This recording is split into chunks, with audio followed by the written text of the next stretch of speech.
तो नमस्कार मित्रों, गमन सांतल परिवार आपનું હાર્દિક સ્વાગત કરે છે। તો મિત્રો સોશિયલ મીડિયા પર એક જોરદાર ન્યૂઝ આવી રહ્યા છે કે ધરતી સોલંકીએ ભાગીને લગ્ન કર્યા છે અને તેમના પહેલા જે પતિ હતા તેમને છોડીને તેમને લગ્ન કર્યા છે। તો મિત્રો હું આગળ તમને એક વિડીયોમાં બતાવીશ કે ધરતી સોલંકીનો પહેલાનો પતિ કોણ હતો અને તેઓ ભાગીને ક્યાં ગયા હતા અને કઈ સાઈડ જઈને લગ્ન કર્યા હતા। તો હા મિત્રો, તેમને એક ગાડીમાં બેસીને લગ્ન કર્યા હતા અને પછી 4-5 દિવસ તેઓ ફરાર પણ થઈ ગયા હતા। અને મિત્રો 4-5 દિવસ પછી તેઓ ફરાર થઈને તેઓ પાછા ઘરે આવીને પોતાનું વેલકમ સેરેમની ઉજવ્યું હતું।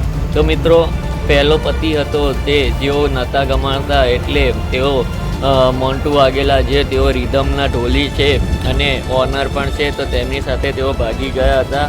તો મિત્રો તમારું શું કહેવું છે? ધરતી સોલંકીએ ખોટું કર્યું છે કે સારું કર્યું છે? તો મિત્રો તમે કોમેન્ટમાં જણાવો કે ધરતી સોલંકીએ શું કર્યું છે અને ખોટું કર્યું છે। તો મિત્રો ખોટું કર્યું હોય તો તમે કોમેન્ટમાં ખોટું કર્યું છે એ રીતને જવાબ આપીને કોમેન્ટમાં જરૂરથી જણાવજો। અને હા મિત્રો, તમે જો આપણી ચેનલ પર નવા હોવ તો સબસ્ક્રાઈબ કરવાનું ભૂલતા નહીં અને લાઈક કરવાનું ભૂલતા નહીં।